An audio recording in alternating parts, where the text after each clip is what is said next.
ਭਾਜਪਾ ਨਾਲ ਅਲਾਈਅੰਸ ਕਰਨ ਨੂੰ ਫਿਰ ਤੋਂ ਤਿਆਰ ਨਹੀਂ ਹੈਗੇ। ਕਿ ਇਹ ਉਹ ਸਟੈਂਡ ਤੇ ਵਾਪਸ ਜਾਣ ਵਾਲੀ ਗੱਲ ਨਹੀਂ ਹੋਗੀ।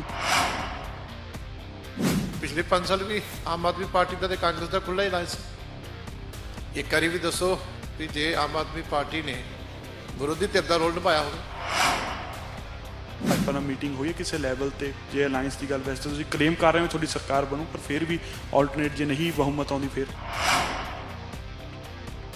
ਰਵਨੀਤ ਬਿੱਟੂ ਦੀ ਸਟੇਟਮੈਂਟ ਆਈ ਸੀ ਸੁਖਬੀਰ ਸਿੰਘ ਬਾਦਲ ਨੂੰ ਲੈ ਕੇ, ਜਦੋਂ ਉਹ ਵਿਕਰਮ ਮਜੀਠੀਆ ਜੇਲ੍ਹ 'ਚ ਮਿਲਣ ਜਾਂਦੇ ਆ ਵੀ ਇਹਨੇ ਰਾਜੋਆਣਾ ਨਾਲ ਵੀ ਮੁਲਾਕਾਤ ਕੀਤੀ ਹੈਗੀ। ਮੈਨੂੰ ਨਹੀਂ ਸਮਝ ਲੱਗਦੀ ਕਿ ਭਾਈ ਰਾਜੋਆਣਾ ਦੇ ਉੱਤੇ ਆ ਕੇ ਰਵਨੀਤ ਬਿੱਟੂ ਨੂੰ ਇੰਨਾ ਕਿਉਂ ਜਿਹੜਾ ਆ ਕੇ ਖੜਾ ਹੋ ਜਾਂਦਾ। ਇੰਨੀ ਈਰਖਾ ਵੀ ਨਹੀਂ ਹੋਣੀ ਚਾਹੀਦੀ ਜਿਸ ਤਰ੍ਹਾਂ ਦੇ ਹੀਰੋਬਨ ਦੀ ਕੋਸ਼ਿਸ਼ ਕਰਦੇ ਆ ਬਿਆਨ ਦੇ ਕੇ। ਇਹ ਵੀ ਚੀਜ਼ਾਂ ਸ਼ੋਭਾ ਨਹੀਂ ਦਿੰਦੀਆਂ। ਹਰ ਇੱਕ ਦੇ ਆਪਣੇ ਹਿਊਮਨ ਰਾਈਟਸ ਨੇ। ਭਾਖੜਾ ਬਿਆਸ ਮੈਨੇਜਮੈਂਟ ਬੋਰਡ ਦੀ ਗੱਲ ਕਰੀਏ, ਉਹਦੇ ਉੱਤੇ ਅਕਾਲੀ ਦਲ ਦੀ ਹੁਣ ਕੀ ਰਣਨੀਤੀ ਰਹੂਗੀ, ਕੀ ਆਪਦੇ ਲੈਵਲ ਤੇ ਕਰਨਾ ਚਾਹੀਦਾ ਤੇ ਫੈਸਲੇ ਨੂੰ ਕਿਵੇਂ ਦੇ? ਅਕਾਲੀ ਦਲ ਦੇ ਵੇਲੇ ਵੀ ਇਹੀ ਕਿਤਾਬ ਸੀਗੀ, ਇਹੀ ਸ਼ਬਦਾਵਲੀ ਸੀ, ਆਈ ਇਤਿਹਾਸ ਗਲਤ ਤਰੀਕੇ ਨਾਲ ਪੇਸ਼ ਕੀਤਾ ਗਿਆ ਸੀਗਾ। ਤੇ ਹੁਣ ਕਾਂਗਰਸ ਵੇਲੇ ਵੀ ਦੋਨੋਂ ਸਰਕਾਰਾਂ ਨੇ ਕੁਝ ਨਹੀਂ ਕੀਤਾ।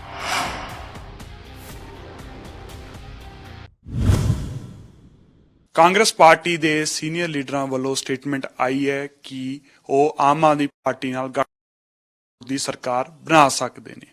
ਅਕਾਲੀ ਦਲ ਇਸ ਚੀਜ਼ ਨੂੰ ਕਿਵੇਂ ਦੇਖਦਾ ਹੈ ਜਾਣਦੇ ਹਾਂ। ਸਾਡੇ ਨਾਲ ਨੇ ਡਾਕਟਰ ਦਲਜੀਤ ਸਿੰਘ ਚੀਮਾ ਜੀ, ਤੇ ਜਾਣਦੇ ਹਾਂ ਅਕਾਲੀ ਦਲ ਇਹ ਸਾਰੇ ਬਿਆਨ ਨੂੰ, ਇਹ ਗੱਠਜੋੜ ਦੀ ਇਹ ਸਰਕਾਰ ਬਣਦੀ ਹੈ ਕਿਵੇਂ ਦੇਖਦਾ ਹੈਗਾ। ਚੀਮਾ ਸਾਹਿਬ ਬਹੁਤ ਬਹੁਤ ਸਵਾਗਤ ਹੈ ਜੀ ਪ੍ਰੋ ਪੰਜਾਬ ਟੀਵੀ ਤੇ। ਕੱਲ ਹੀ ਇੱਕ ਸਟੇਟਮੈਂਟ ਆਉਂਦੀ ਹੈ ਸਾਬਕਾ ਸੀਐਮ ਤੋਂ, ਬੀਬੀ ਰਜਿੰਦਰ ਕੌਰ ਭੱਠਲ ਤੋਂ, ਕਹਿੰਦੇ ਹੈ ਵੀ ਗੱਠਜੋੜ ਦੀ ਸਰਕਾਰ ਮੁਮਕਿਨ ਹੋਇਆ ਜੇ ਕਾਂਗਰਸ ਤੇ ਆਮ ਆਦਮੀ ਪਾਰਟੀ ਦੀ ਇਕੱਠੇ ਮਿਲ ਕੇ ਬਣਾ ਸਕਦੇ ਆ। ਅਕਾਲੀ ਦਲ ਕਿਵੇਂ ਦੇਖਦਾ ਇਸ ਚੀਜ਼ ਨੂੰ? ਦੇਖੋ, ਜਿਹੜਾ ਮਾਹੌਲ ਹੈ ਇਲੈਕਸ਼ਨ ਦਾ ਪੰਜਾਬ ਦੇ ਵਿੱਚ, ਜਿੰਨੀ ਅੱਛੀ ਤਰੀਕੇ ਦੇ ਨਾਲ ਅਸੀਂ ਇਲੈਕਸ਼ਨ ਬਹੁਜਨ ਸਮਾਜ ਪਾਰਟੀ ਦੇ ਨਾਲ ਰਲ ਕੇ ਲੜੀ ਹੈ, ਅਸੀਂ ਤਾਂ ਆਪਣੀ ਪਰਫਾਰਮੈਂਸ ਦੇ ਬੇਸ ਦੇ ਉੱਤੇ ਮੈਂ ਕਹਿ ਸਕਦਾ ਕਿ ਸਾਡਾ ਗੱਠਜੋੜ ਕੰਫਰਟੇਬਲ ਮੈਜੋਰਟੀ ਦੇ ਨਾਲ ਸਰਕਾਰ ਬਣਾਏਗਾ। ਬਾਕੀ ਮੈਂ ਕਿਸੇ ਨੂੰ ਵੀ 10 ਤਰੀਕ ਤੱਕ ਰੋਕਦਾ ਨਹੀਂ। ਹਰ ਇੱਕ ਨੂੰ ਹੱਕ ਆ ਆਪਣੀ ਸਪੈਕੂਲੇਸ਼ਨ ਦਾ, ਆਪਣੇ ਅੰਦਾਜ਼ੇ ਲਾਉਣ ਦਾ, ਆਪਣੇ ਕਲੇਮ ਕਰਨ ਦਾ। ਇਹ ਹਮੇਸ਼ਾ ਹੁੰਦਾ ਹੀ ਹੈ ਜਿੰਨੇ ਦੇਰ ਤੱਕ ਰਿਜ਼ਲਟ ਨਹੀਂ ਆਉਂਦੇ। ਰਿਜ਼ਲਟ ਆਉਣ ਤੋਂ ਬਾਅਦ ਉਸ ਤੋਂ ਬਾਅਦ ਕੀ ਹੋਏਗਾ ਕੀ ਨਹੀਂ ਹੋਏਗਾ ਉਸ ਤੋਂ ਬਾਅਦ ਦੀ ਗੱਲ। ਪਰ ਮੈਂ ਜੋ ਕਹਿ ਰਿਹਾ, ਜੋ ਸਾਡੀ ਗਰਾਊਂਡ ਦੀ ਫੀਡਬੈਕ ਹੈ, ਕਿਉਂਕਿ ਸ਼੍ਰੋਮਣੀ ਅਕਾਲੀ ਦਲ ਦਾ ਅਲਾਇੰਸ ਬਹੁਜਨ ਸਮਾਜ ਪਾਰਟੀ ਨਾਲ ਸੀ। ਬਹੁਜਨ ਸਮਾਜ ਪਾਰਟੀ ਦੀ ਜਿੱਡੀ ਵੱਡੀ ਸਟਰੈਂਥ ਹੈ, ਮੈਂ ਸਮਝਦਾ ਕਿ ਜਿੰਨੇ ਅੰਦਾਜ਼ੇ ਮੀਡੀਆ ਚਲਾਏ ਜਾ ਰਹੇ ਆ ਉਹਨੂੰ ਅੰਡਰ ਐਸਟੀਮੇਟ ਕਰਕੇ ਜਿਹੜਾ ਉਹ ਦੇਖਿਆ ਜਾ ਰਿਹਾ। ਕਿਉਂਕਿ ਬਹੁਜਨ ਸਮਾਜ ਪਾਰਟੀ ਦਾ ਕੇਡਰ ਬਹੁਤ ਸ਼ਕਤੀਸ਼ਾਲੀ ਹੈ, ਪਰ ਉਹ ਵੋਕਲ ਨਹੀਂ ਹੈ।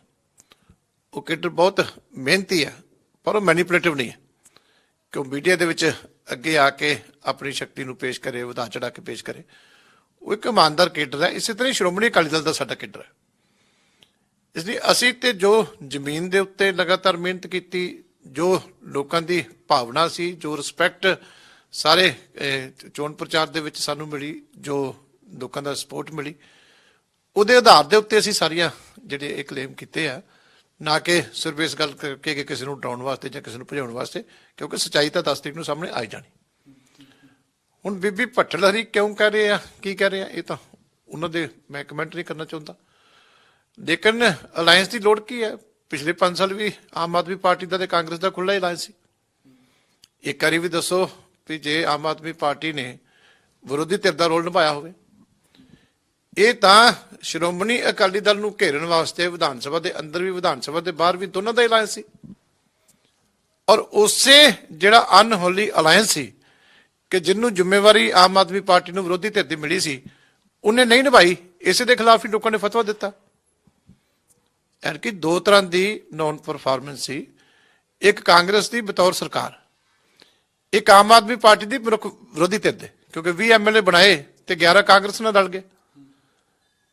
ਇਸੇ ਗੱਲ ਦੀ ਸਜ਼ਾ ਤਾਂ ਹੁਣ ਇਹਨਾਂ ਦੋਨੋਂ ਪਾਰਟੀਆਂ ਨੂੰ ਮਿਲੀ ਹੈ।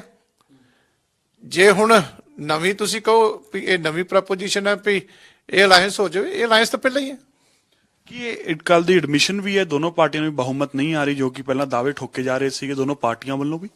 ਦੇਖੋ 100% ਇਹਦੇ ਚ ਕੀ ਗੱਲ, ਕਿਉਂਕਿ ਮੀਡੀਆ ਮੈਨੇਜ ਕਰਕੇ ਤੁਸੀਂ ਲੋਕਾਂ ਦੀ ਸੋਚ ਨੂੰ ਪ੍ਰਭਾਵਿਤ ਕਰਨ ਦੀਆਂ ਕੋਸ਼ਿਸ਼ਾਂ ਕਰ ਰਹੇ ਹੋ, ਪਰ ਅੰਦਰੋਂ ਤਾਂ ਤੁਹਾਨੂੰ ਪਤਾ ਹੈ ਕਿ ਮੇਰੀ ਮੈਨੇਜਮੈਂਟ ਕਿੱਦਾਂ ਹੋ ਰਹੀ ਹੈ। ਸੱਚਾਈ ਤਾਂ ਉਹਨਾਂ ਨੂੰ ਵੀ ਪਤਾ ਹੀ ਹੈ, ਸਾਨੂੰ ਵੀ ਪਤਾ ਹੀ ਹੈ, ਉਹ ਸਾਹਮਣੇ ਆ ਹੀ ਜਾਣੀ ਹੈ। ਤੇ ਅਕਾਲੀ ਦਲ ਵੱਲੋਂ ਵੀ ਇਹ ਚਰਚਾ ਛਿੜੀ ਹੋਈ ਹੈ ਜਾਂ ਬਿਆਨ ਵੀ ਆਇਆ ਹੈ ਵੀ ਭਾਜਪਾ ਨਾਲ ਅਲਾਈਅੰਸ ਕਰਨ ਨੂੰ ਫਿਰ ਤੋਂ ਤਿਆਰ ਨੇ ਹੈਗੇ, ਕਿ ਇਹ ਉਹ ਸਟੈਂਡ ਤੇ ਵਾਪਸ ਜਾਣ ਵਾਲੀ ਗੱਲ ਨਹੀਂ ਹੋਗੀ ਵੀ ਪਹਿਲਾਂ ਤਾਂ ਕਿਸਾਨੀ ਮੁੱਦੇ ਤੇ ਹਟੇ ਸੀਗੇ ਵੀ ਅਸੀਂ ਕਦੇ ਵੀ ਨਹੀਂ ਕਰਾਂਗੇ, ਇਲੈਕਸ਼ਨ ਤੋਂ ਪਹਿਲਾਂ ਕਿਹਾ ਗਿਆ ਸੀਗਾ, ਤੇ ਹੁਣ ਫਿਰ ਤੋਂ ਗੱਲ ਖੋਲੀ ਗਈ ਹੈ। ਦੇਖੋ, ਜਦੋਂ ਅੱਜ ਦੀ ਤਰੀਕ ਤੱਕ ਮੈਂ ਕਹਿ ਰਿਹਾ ਕਿ ਸਾਡੀ ਕੰਫਰਟੇਬਲ ਅਕਾਲੀ ਦਲ ਦੀ ਤੇ ਬਸਪਾ ਦੀ ਸਰਕਾਰ ਬਣੇਗੀ, ਤੇ ਫਿਰ ਦੱਸੋ ਕਿੱਥੇ ਕੋਈ ਹੋਰ ਪੋਸਿਬਿਲਿਟੀ ਰਾਈਜ਼ ਹੁੰਦੀ।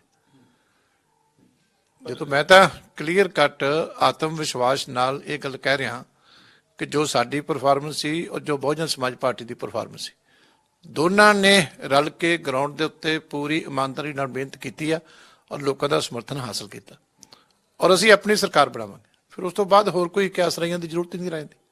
ਪਰ ਜੋ ਸੀਨੀਅਰ ਲੀਡਰਾਂ ਵੱਲੋਂ ਇਹ ਜਿਹੀਆਂ ਸਟੇਟਮੈਂਟਾਂ ਆਉਂਦੀਆਂ ਨੇ, ਕਿਹਾ ਜਾਂਦਾ ਵੀ ਓਪਨ ਹੈਗਾ ਤਾਂ ਇਹ ਸਟੈਂਡ ਤੇ ਵਾਪਸ ਜਾਣ, ਖਾਸ ਕਰਕੇ ਉਦੋਂ ਜਦੋਂ ਹੁਣ ਭਾਖੜਾ ਬਿਆਸ ਮੈਨੇਜਮੈਂਟ ਬੋਰਡ ਦਾ ਮੁੱਦਾ ਵੀ ਭਖਿਆ ਹੋਇਆ ਹੈਗਾ। ਦੇਖੋ, ਗੱਲ ਇਹ ਹੈ ਕਿ ਸਰਦਾਰ ਸੁਖਬੀਰ ਸਿੰਘ ਬਾਦਲ ਪਾਰਟੀ ਦੇ ਪ੍ਰਧਾਨ ਨੇ, ਉਹਨਾਂ ਦਾ ਵੀ ਬਿਲਕੁਲ ਸਪਸ਼ਟ ਹੈ, ਜਿਹੜੀ ਗੱਲ ਮੈਂ ਕਹੀ ਹੈ ਇਹੀ ਗੱਲ ਉਹਨਾਂ ਨੇ ਕਹੀ ਹੈ। ਬਾਕੀ ਇਸ ਤੋਂ ਇਲਾਵਾ ਕੋਈ ਹੁਣ 10 ਤਰੀਕ ਨੂੰ ਰਿਜ਼ਲਟ ਆ ਜਾਣਗੇ ਤੇ ਜੋ ਮੈਂ ਕਹਿ ਰਿਹਾ ਤੁਹਾਡੇ ਸਾਹਮਣੇ ਸੱਚ ਸਾਬਤ ਹੋਊਗਾ।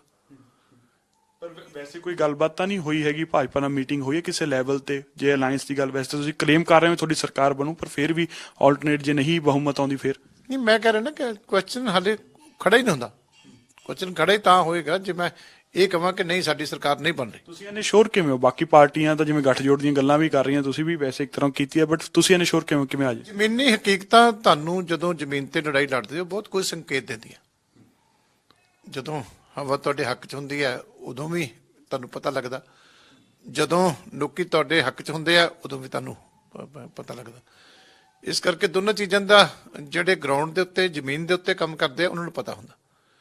ਇਸ ਕਰਕੇ ਜਿਹੜੇ ਅੰਦਾਜ਼ੇ ਮੀਡੀਆ ਦੇ ਵਿੱਚ ਲਾਏ ਜਾ ਰਹੇ ਆ, ਜਿਸ ਤਰੀਕੇ ਜਿਹੜੀ ਆ ਹਵਾ ਕ੍ਰੀਏਟ ਕਰਨ ਦੀ ਕੋਸ਼ਿਸ਼ ਕੀਤੀ ਜਾ ਰਹੀ ਹੈ, ਇਹ ਕੋਈ ਪਹਿਲੀ ਵਾਰੀ ਨਹੀਂ ਹੋਇਆ। ਸਾਨੂੰ ਜਦੋਂ 9-9 ਸੀਟਾਂ ਵੱਡੇ ਵੱਡੇ ਨੈਸ਼ਨਲ ਚੈਨਲ ਦਿੰਦੇ ਸੀ ਉਦੋਂ ਵੀ ਸ਼੍ਰੋਮਣੀ ਅਕਾਲੀ ਦਲ ਨੇ 44 45 ਸੀਟਾਂ ਉਹਨਾਂ ਹਾਲਾਤਾਂ 'ਚ ਵੀ ਕੱਢੀਆਂ। ਤੇ ਅੱਜ ਜਿਸ ਤਰੀਕੇ ਪੇਸ਼ਕਾਰੀਆਂ ਹੋ ਰਹੀਆਂ ਨੇ, ਇਹ ਹੁਣ ਤੁਹਾਡੇ ਸਾਹਮਣੇ ਹੀ ਹੈ, ਕਿੰਨੇ ਦਿਨ ਰਹਿ ਗਏ, 4 ਦਿਨ ਬਾਅਦ ਸਾਹਮਣੇ ਆ ਜਾਣਗੀਆਂ। ਪਰ ਇਹਦਾ ਕੋਈ ਢੰਗ ਤਰੀਕਾ ਵੀ ਹੋਣਾ ਚਾਹੀਦਾ ਬਾਅਦ ਦੇ ਵਿੱਚ ਇਹਨਾਂ ਚੈਨਲਾਂ ਦਾ, ਉਹਨਾਂ ਮੀਡੀਆ ਦਾ, ਜਿਹੜੇ ਇਦਾਂ ਦੇ ਕਲੇਮ ਕਰਦੇ ਆ ਕਿ ਉਹ ਵੀ ਬਾਅਦ ਚ ਪਬਲਿਕ ਨੂੰ ਜਵਾਬ ਦੇ ਹੋਣ ਵੀ ਉਹਨਾਂ ਦਾ ਕੀ ਬੇਸ ਸੀਗਾ, ਕਿ ਕਿਸ ਤਰੀਕੇ ਤੁਸੀਂ ਇਹ ਜਿਹੜੇ ਸਾਰੇ ਜਿਹੜਾ ਮਾਹੌਲ ਪੈਦਾ ਕਰਦੇ ਹੋ, ਇਹ ਤਰੀਕੇ ਗਲਤ ਨੇ। ਲੋਕਾਂ ਦੀ ਸੋਚ ਨੂੰ ਮੀਡੀਆ ਨਾਲ ਪ੍ਰਭਾਵਿਤ ਕਰਨਾ ਇਹ ਬੜੀ ਇੱਕ ਹੁਣ ਕੁਝ ਪਾਰਟੀਆਂ ਦੀ ਇੱਕ ਸੁਭਾਅ ਬਣ ਗਿਆ। ਪਰ ਇਹ ਪਿਛਲੀ ਵਾਰੀ ਕਿਹੜਾ ਘੱਟ ਸੀ?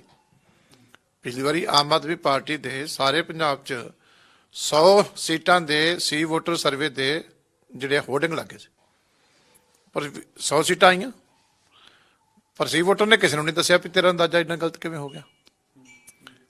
ਜਾਂ ਤਾਂ ਫਿਰ ਅੱਗੋਂ ਹਟ ਹੀ ਜਾਇਆ ਕਰਨਾ, ਜਦੋਂ ਇੰਨਾ ਐਸਟੀਮੇਟ ਗਲਤ ਹੋ ਜਾਂਦਾ ਤੇ ਕੋਈ ਹੋਰ ਕੰਮ ਕਰ ਰਿਹਾ ਕਰਨਾ।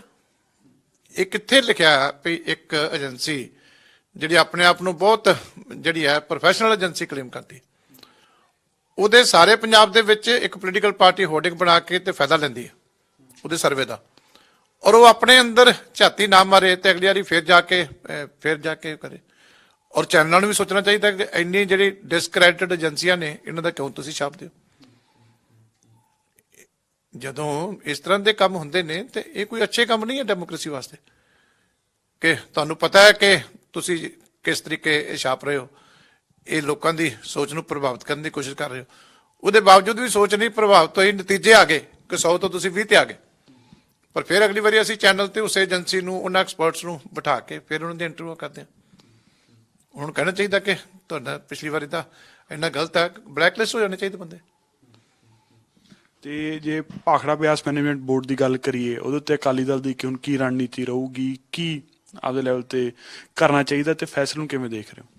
ਦੇਖੋ, ਜਿਹੜੇ ਦੋਨੇ ਇਸ਼ੂ ਹੈ, ਇੱਕ ਭਾਖੜਾ ਬਿਆਸ ਮੈਨੇਜਮੈਂਟ ਬੋਰਡ ਦਾ, ਇੱਕ ਚੰਡੀਗੜ੍ਹ ਦੇ ਵਿੱਚ ਵੀ ਇੱਕ ਸਾਜ਼ਿਸ਼ ਤਹਿਤ ਲਗਾਤਾਰ ਜਿਹੜੇ ਸਾਡੇ ਮੁਲਾਜ਼ਮਾਂ ਦੀ ਰੇਸ਼ੋ ਸੀ ਉਹ ਤਾਂ ਖਤਮ ਕਰ ਹੀ ਦਿੱਤੀ ਇਹਨਾਂ ਨੇ।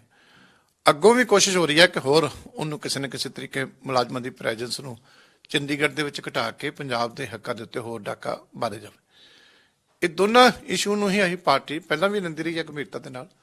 ਜਿੰਨੀ ਵਾਰੀ ਪੰਜਾਬੀ ਨੂੰ ਖਤਮ ਕਰਨ ਦੀ ਕੋਸ਼ਿਸ਼ ਕੀਤੀ ਹੈ ਉੱਤੇ ਵੀ ਅਸੀਂ ਪ੍ਰੋਟੈਸਟ ਕਰਦੇ ਰਹੇ ਹਾਂ, ਦੁਬਾਰਾ ਚੀਜ਼ਾਂ 'ਚ ਤਬਦੀਲੀ ਲਿਆਉਂਦੇ ਰਹੇ ਹਾਂ।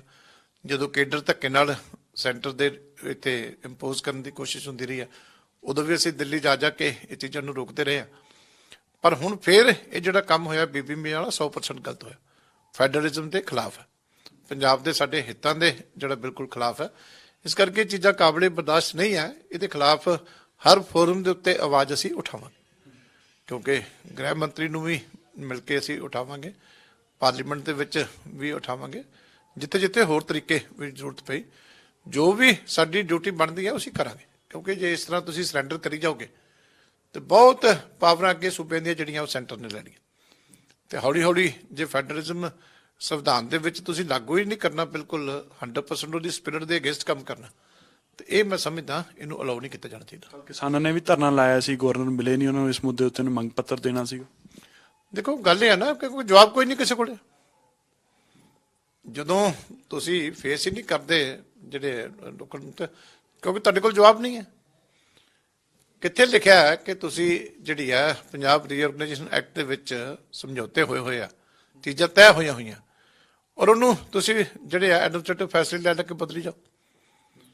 ਜਦੋਂ ਇਹਨਾਂ ਗੱਲਾਂ ਦਾ ਜਵਾਬ ਨਹੀਂ ਹੁੰਦਾ ਫਿਰ ਤੁਸੀਂ ਫੇਸ ਨਹੀਂ ਕਰਦੇ ਪਬਲਿਕ ਨੂੰ। ਚੀਮਾ ਸਾਹਿਬ, ਬੀਤੇ ਦਿਨ ਹੀ ਕੁਝ ਦਿਨ ਪਹਿਲਾਂ ਹੀ ਰਵਨੀਤ ਬਿੱਟੂ ਦੀ ਸਟੇਟਮੈਂਟ ਆਈ ਸੀ ਸੁਖਬੀਰ ਸਿੰਘ ਬਾਦਲ ਨੂੰ ਲੈ ਕੇ, ਜਦੋਂ ਉਹ ਵਿਕਰਮ ਮਜੀਠੀਆ ਜੇਲ੍ਹ 'ਚ ਮਿਲਣ ਜਾਂਦੇ ਆ ਵੀ ਇਹਨਾਂ ਰਾਜੋਆਣਾ ਨਾਲ ਵੀ ਮੁਲਾਕਾਤ ਕੀਤੀ ਹੈਗੀ ਹੈ।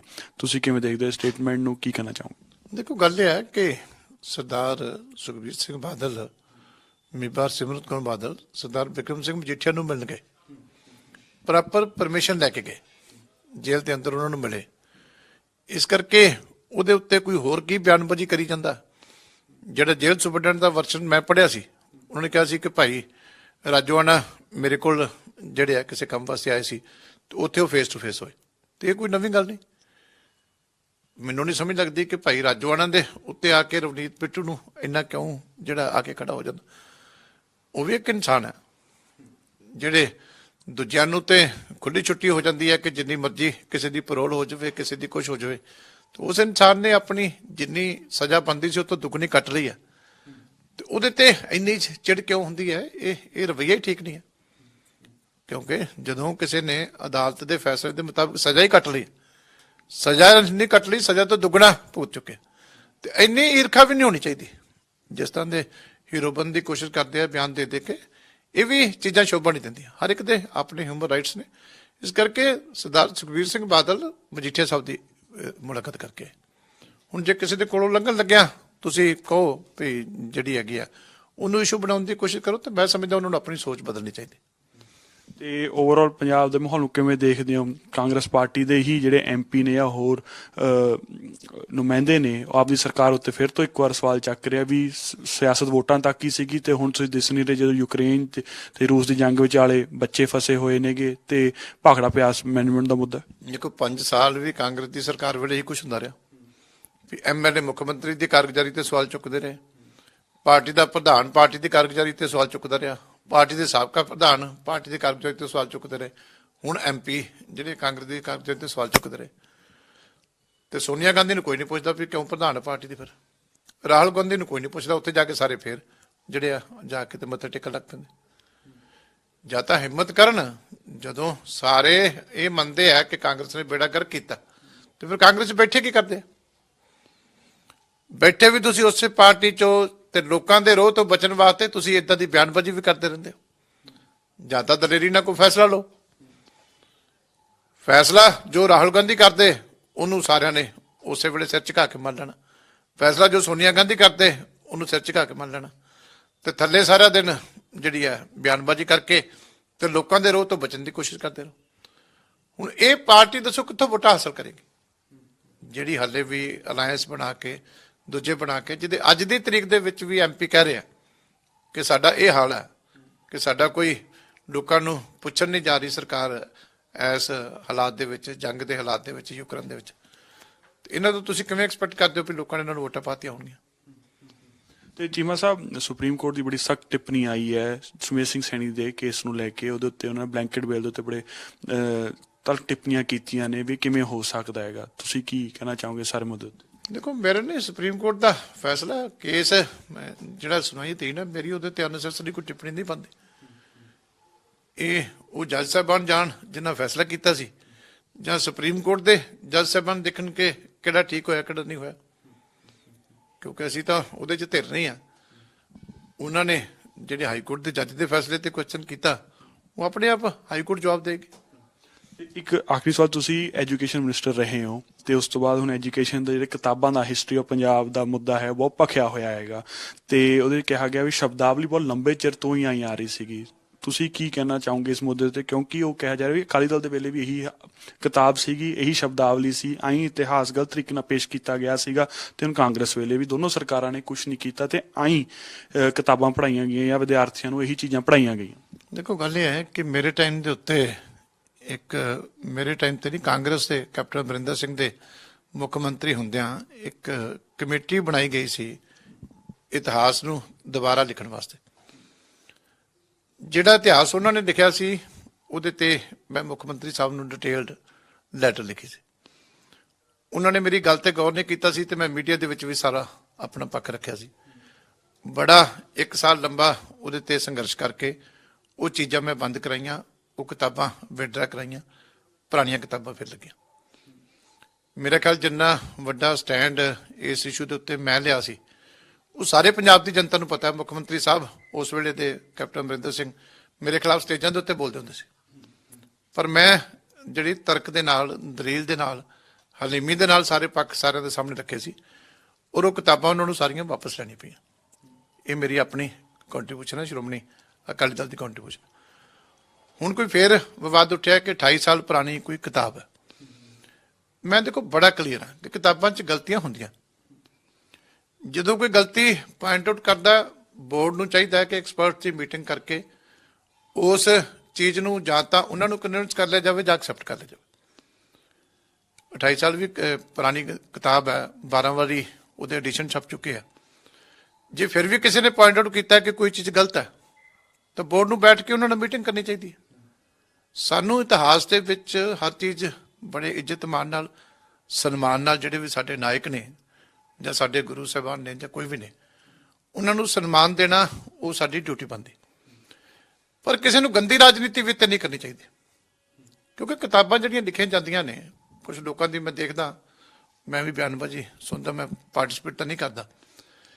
ਮੈਂ ਉਸ ਵੇਲੇ ਵੀ ਇਹ ਨਹੀਂ ਕਿਹਾ ਸੀ ਕਿ ਅਮਰਿੰਦਰ ਸਿੰਘ ਦਾ ਕਸੂਰ ਹੈ ਜਾਂ ਉਸ ਵੇਲੇ ਦੇ ਐਜੂਕੇਸ਼ਨ ਮਿਨਿਸਟਰ ਨੂੰ ਨਹੀਂ ਕਿਹਾ ਸੀ। ਮੈਂ ਕਿਹਾ ਸੀ ਕਮੇਟੀ ਨੇ ਜਿਹੜਾ ਕੀਤੀਆਂ ਕਿਤਾਬਾਂ, ਇਹਦੇ 'ਚ ਆਹ ਗਲਤੀਆਂ ਨੇ, ਇਹਨੂੰ ਠੀਕ ਕਰਾਓ। ਇਤਿਹਾਸ ਦੀਆਂ ਕਿਤਾਬਾਂ ਕੋਈ ਐਜੂਕੇਸ਼ਨ ਮਿਨਿਸਟਰ ਨਾ ਪੜ੍ਹਦਾ ਨਾ ਲਿਖਦਾ। ਨਾ ਮੈਂ ਕਿਸੇ ਪਹਿਲੇ ਨੂੰ ਬਲੇਮ ਕਰਦਾ, ਨਾ ਮੈਂ ਕਿਸੇ ਅਗਲੇ ਨੂੰ ਬਲੇਮ ਕਰਦਾ। ਇੱਕ ਅਕੈਡਮਿਕ ਕਾਉਂਸਲ ਹੁੰਦੀ ਹੈ ਬੋਰਡ ਦੀ, ਉਹਦੇ ਲੈਵਲ ਦੇ ਉੱਤੇ ਇਹ ਡਿਸੀਜਨ ਲਏ ਜਾਂਦੇ। ਪਰ ਜਦੋਂ ਸਰਕਾਰ ਦੀ ਡਿਊਟੀ ਇਹ ਹੁੰਦੀ ਕਿ ਜੇ ਉਹਦੇ ਕੋਈ ਧਿਆਨ 'ਚ ਲਿਆਵੇ ਤੇ ਉਹ ਠੀਕ ਨਾ ਕਰਾਵੇ, ਫਿਰ ਉਹਦੀ ਕਸੂਰ ਹੈ। ਚੀਮਾ ਸਾਹਿਬ, ਵੈਸੇ ਸਿਸਟਮ ਤੇ ਸਵਾਲ ਤਾਂ ਖੜੇ ਹੁੰਦੇ ਜਦੋਂ ਇੰਨੇ ਚੈਕਸ ਐਂਡ ਬੈਲੈਂਸਿਸ ਹੋਣ ਤੇ ਫਿਰ ਵੀ ਕੋਈ ਛੋਟੀ ਗਲਤੀਆਂ ਤਾਂ ਹੈ ਨਹੀਂ ਗੀਆਂ, ਬਹੁਤ ਵੱਡੀਆਂ ਗਲਤੀਆਂ ਹੈਗੀਆਂ। ਜਿਸ ਤਰ੍ਹਾਂ ਨਾਲ ਬਿਆਨ ਕੀਤਾ ਗਿਆ ਬਾਬਾ ਬੰਦਾ ਸਿੰਘ ਬਹਾਦਰ ਨੂੰ ਜਾਂ ਹੋਰ ਗੁਰੂਆਂ ਨੂੰ, ਗੁਰੂ ਸਾਹਿਬ ਨੂੰ, ਤਾਂ ਇਹ ਤਾਂ ਬਹੁਤ ਵੱਡੇ ਮਿਸਟੇਕਸ ਨੇ। ਇਹ ਅਣਦੇਖੀਆਂ ਜਾਂ ਐਂ ਕੀਤੀਆਂ ਤੇ ਪੜ੍ਹਾਈਆਂ ਵੀ ਜਾਣ ਤੇ ਇਸ ਚੈਕਸ ਐਂਡ ਬੈਲੈਂਸ ਤੇ ਤਾਂ ਸਵਾਲ ਖੜੇ ਹੀ ਹੁੰਦੇ ਨੇ। ਨਹੀਂ ਦੇਖੋ, ਮੈਂ ਤਾਂ ਕਿਹਾ ਨਾ ਵੀ ਮੈਂ ਇਹਦੇ ਤੇ ਕਿਸੇ ਦੀ ਸਾਈਡ ਨਹੀਂ ਲੈਂਦਾ। ਮੈਂ ਤਾਂ ਹਾਲੇ ਉਹ ਦੇਖਿਆ ਵੀ ਨਹੀਂ ਕਿ ਕਿਸ ਗੱਲ ਦਾ ਰੌਲਾ ਪਾ ਰਹੇ ਜਾਂ ਕਿਸ ਚੀਜ਼ ਦੀ ਹੋਈ ਹੈ। ਮੈਂ ਉਹਦੇ ਤੇ ਡਿਟੇਲ 'ਚ ਨਹੀਂ ਗਿਆ। ਜੋ ਮੇਰੇ ਟਾਈਮ ਤੇ ਮੈਨੂੰ ਲੱਗਿਆ ਸੀ ਗਲਤ ਸੀ, ਮੈਂ ਪ੍ਰੋਪਰਲੀ ਰਿਟਨ ਦੇ ਵਿੱਚ ਆਬਜੈਕਸ਼ਨ ਲਗਾ ਕੇ ਡਿਪਾਰਟਮੈਂਟ ਨੂੰ ਦਿੱਤੇ ਸੀ ਵੀ ਇਹ ਚੀਜ਼ਾਂ ਨਹੀਂ ਜਾਣੀ ਚਾਹੀਦੀਆਂ। ਲੇਕਿਨ ਉਹਨਾਂ ਨੇ ਜਿੱਦ ਕੀਤੀ, ਉਹ ਗਈਆਂ। ਅਸੀਂ ਉਹਦੇ ਤੇ ਜਿਹੜੀ ਹੈਗੀ ਆ ਪ੍ਰੋਪਰ ਵੇ ਦੇ ਨਾਲ ਫਾਈਟ ਕੀਤਾ। ਅਖੀਰ ਦੇ ਉੱਤੇ ਉਹਨਾਂ ਨੂੰ ਮਨਾਇਆ ਕਿ ਇਹ ਚੀਜ਼ਾਂ ਗਲਤ ਨੇ। ਉਹ ਸਾਰੀਆਂ ਕਿਤਾਬਾਂ ਬੰਦ ਹੋਈਆਂ, ਉਹ ਸਾਰਾ ਸਿਲੇਬਸ ਕੱਢ ਕੇ ਫਿਰ ਪੁਰਾਣੀਆਂ ਕਿਤਾਬਾਂ ਲਾਈਆਂ ਗਈਆਂ। ਹੁਣ ਇੱਕ ਸਿਸਟਮ ਹੈ ਸਾਡਾ, ਚਾਹੇ ਕੋਈ ਯੂਨੀਵਰਸਿਟੀ ਹੈ ਚਾਹੇ ਕੋਈ ਬੋਰਡ ਹੈ, ਕਿਉਂਕਿ ਜਿਹੜਾ ਪੰਜਾਬ ਸਕੂਲ ਐਜੂਕੇਸ਼ਨ ਬੋਰਡ ਹੈ ਆਟੋਨੋਮਸ ਹੈ। ਰੂਟੀਨ ਦੇ ਵਿੱਚ ਜਿਹੜਾ ਹੈਗਾ ਕੋਈ ਵੀ ਮਿਨਿਸਟਰ ਬੋਰਡ ਦੇ ਕੰਮ ਦੇ ਵਿੱਚ ਦਖਲਅੰਦਾਜ਼ੀ ਨਹੀਂ ਕਰਦਾ। ਸਿਲੇਬਸ ਉਹਨਾਂ ਨੇ ਕੀ ਪੜ੍ਹਾਉਣਾ, ਕਿਤਾਬਾਂ ਕਿਸ ਤਰ੍ਹਾਂ ਛਪਣੀਆਂ ਨੇ, ਇਹ ਸਾਰੇ ਕੰਮ ਬੋਰਡ ਦੀ ਅਕੈਡਮਿਕ ਕਾਉਂਸਲ ਦੇਖਦੀ। ਉਹ 'ਚ ਸਾਰੇ ਇੰਟੈਲੈਕਚੁਅਲਸ ਨੇ, ਹਿਸਟੋਰੀਅਨ ਨੇ, ਲੇਖਕ ਨੇ, ਜਿਹੜੇ ਚੰਗੇ ਇਨਸਾਨ ਨੇ, ਉਹ ਨੇ। ਕੋਈ ਉਹਦੇ 'ਚ ਕੋਈ ਰਾਜਨੀਤਿਕ ਨਾ ਹੋਣੀ ਚਾਹੀਦੀ ਹੈ ਨਾ ਹੁੰਦੀ ਹੈ। ਯੂਨੀਵਰਸਿਟੀ ਦੇ ਵਿੱਚ ਵੀ ਇਸੇ ਤਰੀਕੇ। ਜੇ ਹੁਣ ਤੁਸੀਂ ਕਹੋਗੇ ਵੀ ਕੋਈ ਐਜੂਕੇਸ਼ਨ ਮਿਨਿਸਟਰ ਜਿਹੜਾ ਉਹ ਸਾਰੀਆਂ ਕਿਤਾਬਾਂ ਪੜ੍ਹੇਗਾ, ਗਲਤੀਆਂ ਤਾਂ ਹਰ ਕਿਤਾਬ 'ਚ ਹੁੰਦੀਆਂ ਨੇ। ਤੇ ਜੇ ਮੈਨੂੰ ਤੁਸੀਂ ਕਹੋਗੇ ਪੰਜਾਬੀ ਦੀ ਕਿਤਾਬ ਵੀ ਪੜ੍ਹ ਲਵਾਂ ਤਾਂ ਮੈਂ ਤਾਂ ਪੰਜਾਬੀ ਦੀਆਂ ਵੀ ਗਲਤੀਆਂ ਨਹੀਂ ਕੱਢ ਸਕਦਾ। ਮੇਰਾ ਇੱਕ ਪੈਰਾ ਤੁਸੀਂ ਪੰਜਾਬੀ ਦਾ ਲਿਖਿਆ ਹੋਵੇ ਤੇ ਜੋ ਪੰਜਾਬੀ ਦਾ ਅਧਿਆਪਕ ਪੜ੍ਹੇਗਾ ਤਾਂ ਉਹ 'ਚ ਸ਼ਾਇਦ ਉਹ ਗ੍ਰਾਮਰ ਦੀਆਂ 10 ਗਲਤੀਆਂ ਕੱਢ ਦੇ। ਇਸ ਕਰਕੇ ਜਿਹੜੀ ਗੱਲ ਸਹੀ ਹੋਣੀ ਚਾਹੀਦੀ ਹੈ, ਗੱਲ ਸਾਰਿਆਂ ਨੂੰ ਸਹੀ ਕਰਨੀ ਚਾਹੀਦੀ ਹੈ। ਇਹਨੂੰ ਸਰਕਾਰ ਦਾ ਸਿੱਧਾ ਕਿਸੇ ਮਿਨਿਸਟਰ ਤੇ ਬਲੇਮ ਕਰੋਗੇ, ਭਾਵੇਂ ਹੁਣ ਵਾਲੇ ਤੇ ਕਰੋ, ਭਾਵੇਂ ਪਿਛਲੇ ਤੇ ਕਰੋ, ਭਾਵੇਂ ਉਸ ਤੋਂ ਪਿਛਲੇ ਕਰੋ। ਜੇ ਕੋਈ ਗਲਤੀ ਰਹੀ ਹੈ, ਇੰਨੇ ਸਾਲ 28 ਸਾਲ ਪੜ੍ਹਾਈ ਆ, ਫਿਰ ਤਾਂ ਪੜ੍ਹਾਉਣ ਵਾਲਾ ਨਹੀਂ ਦੇਖ ਲੈਣੀ ਚਾਹੀਦੀ ਹੈ। ਜੇ ਕੋਈ ਲੱਗਦਾ ਹੈ ਕਿ ਚੀਜ਼ ਠੀਕ ਤਰੀਕੇ ਨਹੀਂ ਪੇਸ਼ ਗਈ, ਤੇ 28 ਸਾਲ ਜਿਨ੍ਹਾਂ ਨੇ ਸਬਜੈਕਟ ਪੜ੍ਹਾਇਆ ਉਹਨਾਂ ਨੂੰ ਵੀ ਦੇਖਣਾ ਚਾਹੀਦਾ। ਇਹ ਹਰ ਇੱਕ ਦੀ ਡਿਊਟੀ ਬਣਦੀ ਹੈ, ਭਾਵੇਂ ਕੋਈ ਥੱਲੇ ਪੜ੍ਹਾ ਰਿਹਾ, ਕਿ ਜੇ ਉਹਨੂੰ ਲੱਗਦਾ ਕਿ ਕਿਤਾਬ 'ਚ ਕੋਈ ਗਲਤ ਆਇਆ, ਇਮੀਡੀਏਟਲੀ ਆਪਣੇ ਡਿਸਟ੍ਰਿਕਟ ਐਜੂਕੇਸ਼ਨ ਅਫਸਰ ਨੂੰ, ਬੋਰਡ ਦੇ ਸੈਕਟਰੀ ਨੂੰ, ਬੋਰਡ ਦੇ ਚੇਅਰਮੈਨ ਨੂੰ ਲਿਖ ਕੇ ਇਨਫੋਰਮੇਸ਼ਨ ਦੇਵੇ।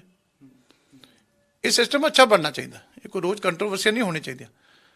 ਇੱਕ ਕਿਤਾਬਾਂ ਛਪਦੀਆਂ ਨੇ, ਕਿਤਾਬਾਂ ਦੇ ਰਿਵਾਈਜ਼ਡ ਐਡੀਸ਼ਨ ਇਸੇ ਕਰਕੇ ਛਪਦੇ ਆ ਵੀ ਕਈ ਚੀਜ਼ਾਂ ਉਸ ਤੋਂ ਬੈਟਰ ਤਰੀਕੇ ਨਾਲ ਨੈਕਸਟ ਐਡੀਸ਼ਨ ਵਿੱਚ ਪੇਸ਼ ਕੀਤੀ ਜਾਂਦੀਆਂ। ਉਹਦੇ 'ਚ ਕੁਝ ਕਮੀਆਂ ਰਹਿੰਦੀਆਂ ਨੇ, ਅਗਲੀ ਵਾਰੀ ਉਹਨੂੰ ਹੋਰ ਬੈਟਰ ਤਰੀਕੇ ਨਾਲ ਛਾਪਿਆ ਜਾਂਦਾ। ਇਹ ਇੱਕ ਰਾਜਨੀਤਿਕ ਇਸ਼ੂ ਜਿਵੇਂ ਬਣਾਉਣ ਦੀਆਂ ਕੋਸ਼ਿਸ਼ਾਂ ਕੀਤੀਆਂ ਜਾਂਦੀਆਂ ਨਾ, ਕਿ ਤੁਸੀਂ ਬਹਿ ਜਾਓ ਤੇ ਤੁਸੀਂ ਐਜੂਕੇਸ਼ਨ ਮਿਨਿਸਟਰ ਨੂੰ ਫਲਾਣੇ ਨੂੰ। ਹੁਣ ਦੱਸੋ ਕਿ ਕਿਸੇ ਵੀ ਐਜੂਕੇਸ਼ਨ ਮਿਨਿਸਟਰ ਦੇ ਇਹ ਹੱਥ-ਵਸ ਹੈ ਕਿ ਉਹ ਪਹਿਲੀ ਤੋਂ ਲੈ ਕੇ ਤੇ PhD ਤੱਕ, MA ਤੱਕ ਸਾਰਿਆਂ ਦੀਆਂ ਕਿਤਾਬਾਂ ਪੜ੍ਹੇ? ਸਿਸਟਮ ਹੈ, ਜਿੱਥੇ ਸਿਸਟਮ 'ਚ ਕਮੀ ਹੈ ਉਹਨੂੰ ਚੈੱਕ ਕਰੋ। ਜੇ ਕਿਸੇ ਨੇ ਜ਼ਿੰਮੇਵਾਰੀ ਨਹੀਂ ਨਿਭਾਈ, ਉਹਨੂੰ ਸਜ਼ਾ ਦਿਓ। ਜੋ ਸਰਕਾਰ ਦੀ ਡਿਊਟੀ ਹੈ ਕਿ ਜੇ ਲੱਗਿਆ ਕਿ ਕਿਸੇ ਲੈਵਲ ਤੇ ਅਣਗਹਿਲੀ ਹੋਈ ਹੈ, ਉਹਦੀ ਰਿਸਪੌਂਸਿਬਿਲਿਟੀ ਫਿਕਸ ਕਰੋ। ਪਰ ਉਹ ਉਦੋਂ ਹੀ ਫਿਕਸ ਹੋਏਗੀ ਜਦੋਂ ਕੋਈ ਚੀਜ਼ ਪੁਆਇੰਟ ਆਊਟ ਹੋਈ। ਜੇ ਮੇਰੇ ਟਾਈਮ ਦੇ ਉੱਤੇ ਕੋਈ ਚੀਜ਼ ਪੁਆਇੰਟ ਆਊਟ ਹੀ ਨਹੀਂ ਹੋਈ, ਠੀਕ ਹੈ ਨਾ, ਤੇ ਮੇਰੇ ਤੋਂ ਅਗਲੇ ਨੇ ਦੇਖ ਲਈ, ਉਹਨੂੰ ਐਕਸ਼ਨ ਲੈਣਾ ਚਾਹੀਦਾ। ਜੇ ਮੇਰੇ ਤੋਂ ਪਹਿਲੇ ਨੇ ਦੇਖ ਲਈ ਸੀ, ਉਹਨੂੰ ਲੈਣਾ ਚਾਹੀਦਾ। ਤੇ ਜੇ ਹਾਲੇ 28 ਸਾਲ ਤੋਂ ਕਿਸੇ ਨੇ ਦੇਖੀ ਨਹੀਂ, ਕਿਸੇ ਨੇ ਪੁਆਇੰਟ ਹੀ ਨਹੀਂ ਰੇਜ਼ ਕੀਤਾ, ਤੇ ਫਿਰ ਉਹ ਠੀਕ ਕਿੱਥੋਂ ਹੋਏਗੀ? ਇਸ ਕਰਕੇ ਕੋਈ ਗੱਲ ਨਹੀਂ, ਜੇ ਲੇਟ ਵੀ ਹੋਈ ਹੈ, ਜੇ ਉਹਦੇ 'ਚ ਕੋਈ ਲੱਗਦਾ ਕਿ ਗਲਤੀ ਹੈ, ਠੀਕ ਹੋ ਜਾਣੀ ਚਾਹੀਦੀ ਹੈ। ਔਰ ਇਹ ਜਿਹੜੀ ਸੁਪਰਵਾਈਜ਼ ਕਰ ਰਹੇ ਸੀ, ਉਹਦਾ ਜਵਾਬਦੇਹੀ ਹੋਣੀ ਚਾਹੀਦੀ ਹੈ ਵੀ ਤੁਸੀਂ ਵਾਰ-ਵਾਰ ਇਹ ਗਲਤੀ ਤੁਹਾਡੇ ਤੋਂ ਕਿਵੇਂ ਨਿਕਲ ਜਾਂਦੀ ਰਹੀ, ਤਾਂ ਜੋ ਆਉਣ ਵਾਲੇ ਸਿਸਟਮ ਦੇ ਵਿੱਚ ਬਕਾਇਦਾ ਨਜ਼ਰਸਾਨੀ ਹੋਵੇ। ਇਸ ਕਰਕੇ ਮੈਂ ਤੇ ਬੜਾ ਫੇਅਰ ਸਿਸਟਮ 'ਚ ਬਿਲੀਵ ਕਰਦਾ। ਲੇਕਿਨ ਜਿਹੜੇ ਬੰਦੇ ਕੂੜ ਪ੍ਰਚਾਰ ਕਰਦੇ ਆ, ਉਹਨਾਂ ਨੂੰ ਪਤਾ ਹੋਣਾ ਚਾਹੀਦਾ ਕਿ ਐਜੂਕੇਸ਼ਨ ਮਿਨਿਸਟਰ ਕੋਈ ਸਿਲੇਬਸ ਨਹੀਂ ਤੈਅ ਕਰਦਾ, ਕੋਈ ਕਿਤਾਬ ਨਹੀਂ ਚੈੱਕ ਕਰਦਾ, ਕੋਈ ਪੇਪਰ ਨਹੀਂ ਸੈੱਟ ਕਰਦਾ, ਕੋਈ ਪੇਪਰ ਚੈੱਕ ਨਹੀਂ ਕਰਦਾ। ਇੱਕ ਸਿਸਟਮ ਨੂੰ ਤੁਸੀਂ ਕੰਟਰੋਲ ਕਰ ਰਹੇ ਹੁੰਦੇ ਹੋ, ਪਾਲਿਸੀ ਮੇਕਰ ਹੋ ਤੁਸੀਂ। ਤੁਹਾਡੀ ਇੱਕ ਲਿਮਿਟ ਹੈ ਕਿ ਤੁਸੀਂ, ਹਾਂ, ਜੇ ਤੁਹਾਡੇ ਕੋਲ ਕੋਈ ਸ਼ਿਕਾਇਤ ਪਹੁੰਚੀ ਹੈ, ਫਿਰ ਤੁਹਾਡੀ ਡਿਊਟੀ ਬਣਦੀ ਹੈ ਕਿ ਤੁਸੀਂ ਉਹਦੀ ਐਕਸਪ੍ਰੈਸ਼ਨ ਕਾਲ ਕਰਕੇ ਤੇ ਉਹਨੂੰ ਠੀਕ ਕਰਾਓ। ਜਦੋਂ ਕਿਸੇ ਕੋਲ ਕੋਈ ਸ਼ਿਕਾਇਤ ਨਹੀਂ ਹੋਏਗੀ ਤਾਂ ਕਿਵੇਂ ਠੀਕ ਹੋਏਗਾ? ਬਹੁਤ ਬਹੁਤ ਧੰਨਵਾਦ ਪ੍ਰੋ ਪੰਜਾਬ ਟੀਮ ਨਾਲ ਜੁੜਨ ਵਾਸਤੇ ਚੀਮਾ ਸਾਹਿਬ। ਤਾਂ ਇਹ ਸੀਗੇ ਦਲਜੀਤ ਸਿੰਘ ਚੀਮਾ ਜੀ, ਜਿਨ੍ਹਾਂ ਨੇ ਪੂਰੇ ਆਤਮ ਵਿਸ਼ਵਾਸ ਨਾਲ ਕਿਹਾ ਹੈ ਵੀ ਅਕਾਲੀ ਦਲ ਤੇ ਬਸਪਾ ਦੀ ਹੀ ਸਰਕਾਰ ਬਣੂਗੀ, ਪੂਰਨ ਬਹੁਮਤ ਆਊਗੀ, ਸਾਨੂੰ ਕਿਸੇ ਨਾਲ ਗੱਠਜੋੜ ਹੋਰ ਕਰਨ ਦੀ ਲੋੜ ਨਹੀਂ ਪੈਣੀ ਹੈਗੀ। ਚੰਡੀਗੜ੍ਹ ਤੋਂ ਕੈਮਰਾਮੈਨ ਵਿੱਕੀ ਨਾਲ ਮੈਂ ਸ਼ੁਭਕਰਮਨ ਧਾਲੀਵਾਲ, ਪ੍ਰੋ ਪੰਜਾਬ ਟੀਵੀ।